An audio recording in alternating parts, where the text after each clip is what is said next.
देवी देवताओं के चरणों में प्रणाम एवं इस धरती को प्रणाम जहाँ पर समस्त देवी देवताओं का वास है और आप सभी भक्तजन यहाँ उनके चरणों में विराजमान है, कीर्तन का आनंद उठा रहे हैं। तो आज का जो कार्यक्रम है आप सभी जानते हैं कि बाबा बालकनाथ जी महाराज जी की चौकी और भजन कीर्तन चल रहा है। तो सबसे पहले हमारी तरफ से बेटी जी एवं समस्त मंडल जो भी उनके सहयोगी हैं सबको बहुत बहुत शुभकामनाएं, आशीर्वाद एवं सनातन धर्म सेवा समिति के सभी सदस्यों को हमारी तरफ से बहुत बहुत शुभकामनाएं और आप सभी भक्तजनों को भी आज के इस कार्यक्रम की बहुत बहुत शुभकामनाएं, आशीर्वाद। क्योंकि आप सभी जानते हैं बाबा बालकनाथ जी महाराज जी जो हैं कलयुग अवतार हैं। शंकर भोलेनाथ जी का बाल रूप अवतार बाबा जी को माना जाता है कि भोलेनाथ जी को किसी ने भी बाल रूप में नहीं देखा है कि उनकी जो शुरुआत होती है भोलेनाथ जी की, तो हम उन भोलेनाथ जी के साथी से ही उसी समय से उनके बारे में जानते हैं, क्योंकि वे अनंत है, अनादि है, ब्रह्मा विष्णु महेश, उन्हीं के द्वारा यह सृष्टि रची गई है, उन्हीं के द्वारा सब जो भी सृष्टि में है और होगा उन्हीं के द्वारा निहित है। तो बाबा बालकनाथ जी जो हैं उनके ही बाल रूप अवतार हैं। तो जैसा कि कलयुग अवतार है और कलयुग में बाबा जी को वरदान है कि जैसे जैसे कलयुग बढ़ेगा आपकी मान्यता हर जगह, देश विदेश स्वदेश में हर जगह पर आपकी मान्यता होगी। शंकर भोलेनाथ जी ने बाबा जी को वरदान दिया था और कलयुग में आप बाबा बालकनाथ जी के नाम से जाने जाओगे। तो आप सभी जानते हैं कलयुग का समय चल रहा है, आप कलयुग में ही जी रहे हैं, कलयुग में ही पल रहे हैं। तो कलयुग को भी ये वरदान है, इसमें धर्म भी ज़्यादा होगा और पाप भी ज़्यादा होगा। तो आज का समय आप सभी देख ही रही हैं, क्यों हर जगह धार्मिक कार्यक्रम समागम मंदिर बन रहे हैं। तो कलयुग को भी ये वरदान है, इसमें धर्म भी ज़्यादा होगा और पाप भी ज़्यादा होगा। तो आज का समय आप सभी देख ही रही हैं, क्यों हर जगह धार्मिक कार्यक्रम समागम मंदिर बन रहे हैं, मंदिरों में भी उतनी ज़्यादा भीड़ है और पाप आचार जहाँ पर हो रहा है वहाँ पर भी उतना ही बोलबाला है। तो पाप भी बढ़ रहा है, धर्म भी बढ़ रहा है। जैसे जैसे कि समय बीतता जा रहा है, कलयुग को शुरुआत को लगभग 5000 वर्ष के ऊपर का समय बीत चुका है। तो आप सभी देख रहे हैं कि हर जगह बाबा जी को मानने वाले आपको मिलेंगे, हर जगह बाबा जी की विदेशों में भी देश में भी हमारे यहाँ मान्यता हो रही है। तो हम लोग तभी मानते हैं किसी को अगर हमारे उनसे कुछ प्राप्ति हो। तो जैसा कि आप सभी मान रहे हैं बाबा बालकनाथ जी को मान रहे हैं, तो हमें कुछ न कुछ अगर हम मानते हैं तो हमें बाबा जी के द्वारा कृपा होती है और उनकी कृपा से हमें सभी रास्ते खुलते हैं, काम मिलता है, धन दौलत मिलती है।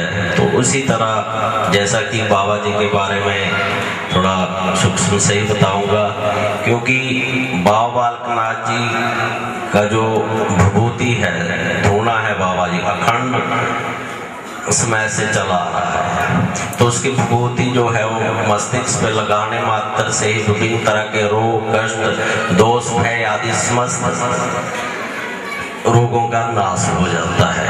और अखंड विश्वास श्रद्धा के साथ हम उनकी पूजा करें तो हमें हर तरह की धन दौलत सुख सुविधाएं, हर मनोकामना वो पूर्ण करने वाले हैं। तो जैसा कि जिन माताओं के औलाद नहीं होती है, बाबा जी के बारे में सबसे ज़्यादा ये चीज़ प्रचलित है कि अगर किसी माता की औलाद नहीं होती तो बाबा जी औलाद सुख प्रदान करते हैं। और ऐसे असंख्य भक्तजन हैं जिनको 10, 15, 20 साल बाद भी औलाद सुख प्रदान हुआ है। तो आप बाबा जी को माने, अखंड विश्वास श्रद्धा के साथ माने। जैसा कि एतवार को बाबा जी का रोड प्रसाद का भोग लगाया जाता है, दूध का भोग लगाया जाता है। आप पूरी अखंड विश्वास के साथ बाबा जी की मान्यता करें तो ऐसा कोई भी दुख नहीं है जो दूर नहीं कर सकते, और ऐसी कोई मनोकामना नहीं है जो वो पूर्ण नहीं कर सकते। लेकिन हमारा विश्वास होना बहुत जरूरी है। तो आज के समय में कलयुग में जैसे कि आप 3 बातों का ध्यान रखें, ज़्यादा भी कुछ करने की जरूरत नहीं है। एक तो कर्ज, फर्ज और मर्ज, 3 चीजों का ध्यान रखें। कर्ज को जो है वो चढ़ने ना दें, तब भी आप परेशान होंगे।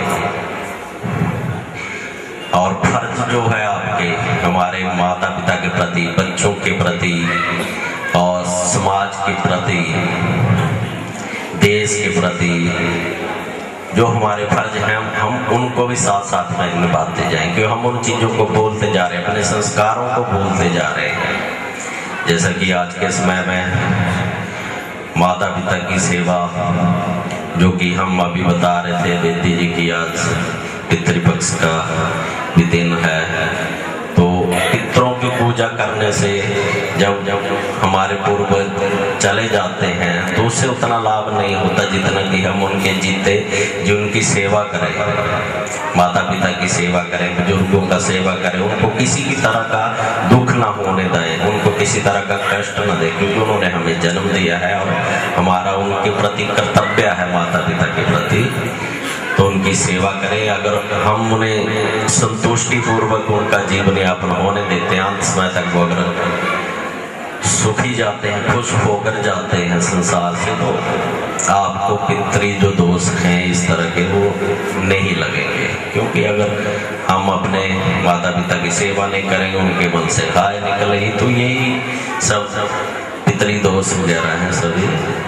तो आप अपने माता पिता की सेवा अवश्य करें, क्योंकि ये हमारे द्वारा भी नहीं है, किसी के द्वारा भी नहीं, क्योंकि कलयुग का जो प्रभाव है उससे ये चल रहा है। उसमें कहा है कि माता पिता की सेवा नहीं होगी, हमारे माता बुजुर्ग जो है अनाथालय में या बाहर के जो बच्चे जो हैं माता पिता की सेवा नहीं करेंगे, गौ माता की सेवा नहीं करेंगे, ब्राह्मणों की सेवा नहीं करेंगे। इसी तरह जो है वो समय चल रहा है, आप उस प्रभाव से बचें भी और अपना जीवन यापन भी करें। तो इसमें जैसा कि अपने आगे आप अपने अगर माता पिता की सेवा नहीं करते हैं तो कल को आपके बच्चे भी घर में देख रहे हैं, जैसे हमारे घर के पारिवारिक माहौल होगा, संस्कार होंगे, उसी तरह से आगे हमारा समय भी आएगा। तो उस चीज़ को ध्यान में रखें, क्योंकि आज आपके बच्चे पढ़ रहे हैं, वो भी देख रहे हैं कि आपने माता पिता, तो कल को वो भी आपको नहीं पूछेंगे, तो यहीं पर ही हिसाब किताब बराबर हो जाएगा। तो उसके लिए अभी से ही, ताकि अपने बच्चों को अच्छे संस्कार दें, मंदिर में आते हैं साथ लाएं, बच्चों को उठना बैठना बोलना खाना पीना सिखाएं, पाश्चात्य सभ्यता से थोड़ा बचें। और जैसा कि ऋण के बारे में जो बात आती है, तो आप सोचिए बाबा जी जब कैलाश मानसरोवर पर जा रहे थे तो माता धर्मों के पास 12 घड़ी रुके थे। 12 घड़ी आप सोचिए कितना समय होता होगा, लगभग 24 या 48 मिनट के बीच का समय, इतना समय होता है। तो उसमें उतनी देर उन्होंने वहां पर विश्राम किया माता धर्मों के पास। खाते पीते तो पहले नहीं थे।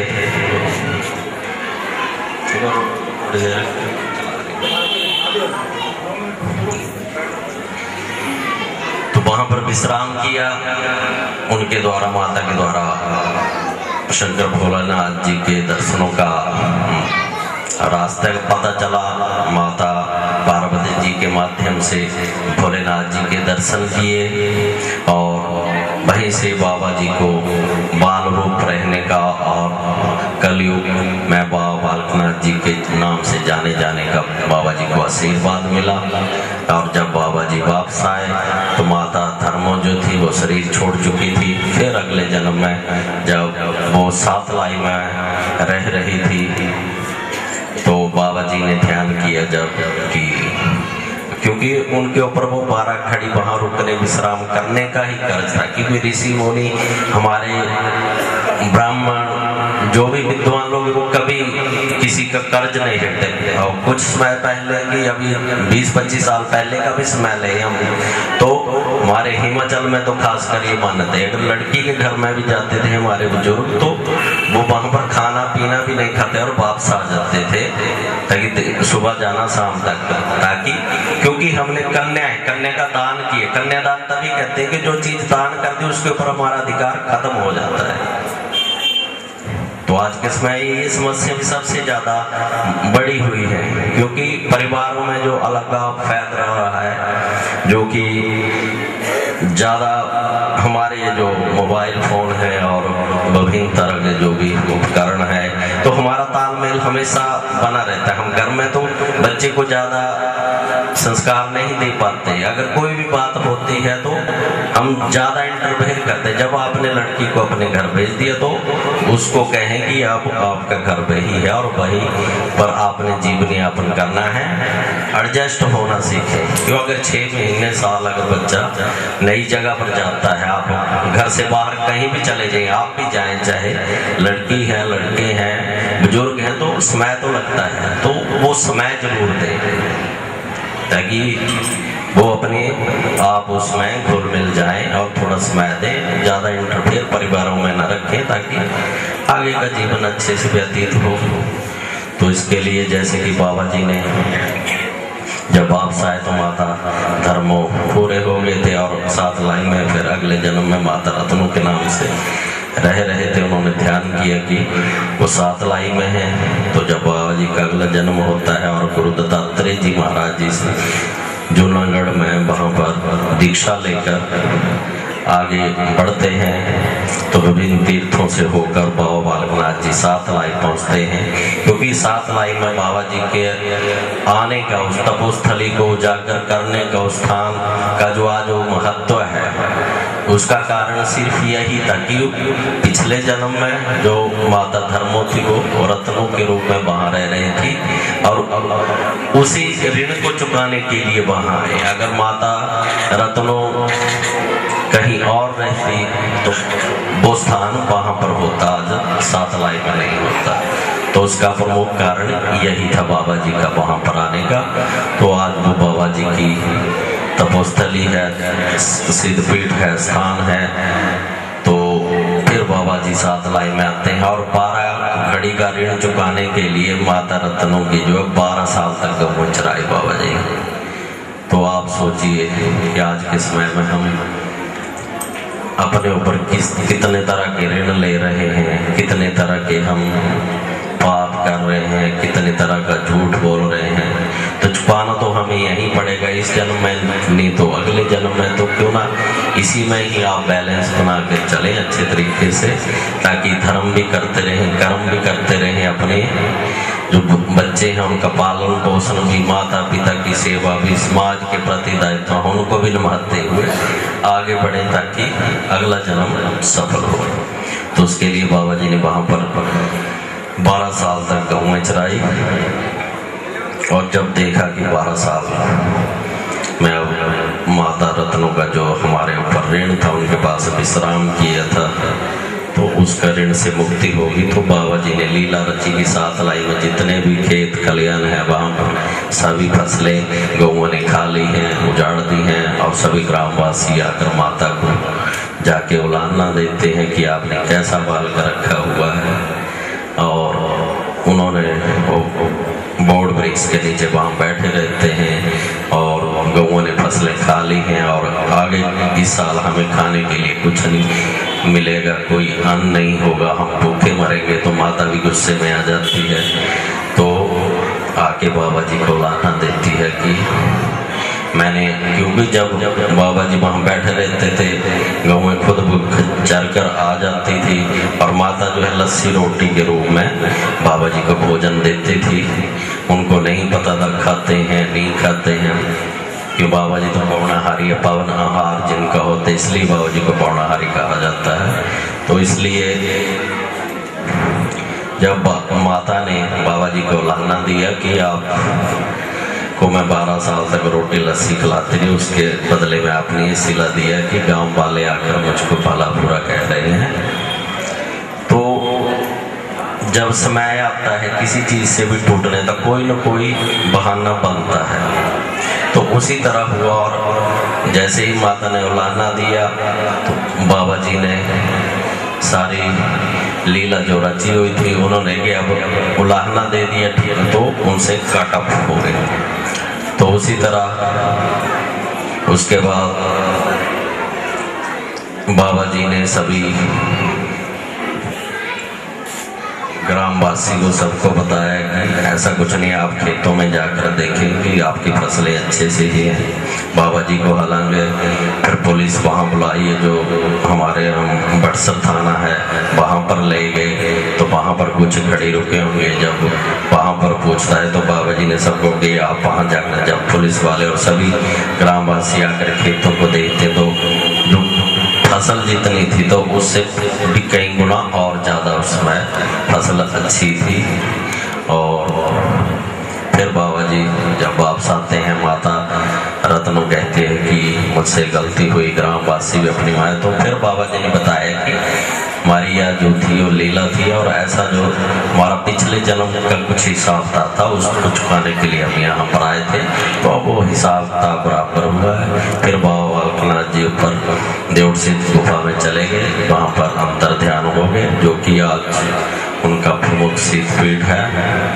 हर चैत्र मास में वहाँ पर बाबा जी का मेला लगता है। अभी तो सारा साल ही मेला लगा रहता है, शनिवार एतवार को ज़्यादा रस होता है, और एतवार के दिन बाबा जी को मानने की जो प्रमुख बार माना गया है। तो एक बार देश में थे तो तब वहाँ पर तो शनिवार एतवार को ही छुट्टी होती है, सैटरडे संडे वीकेंड कहते हैं ऑफ। तो आप ये भी सोचिए,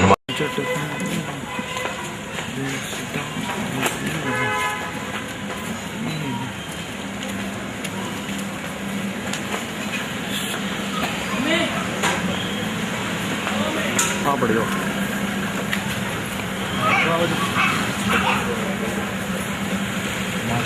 अच्छा जी।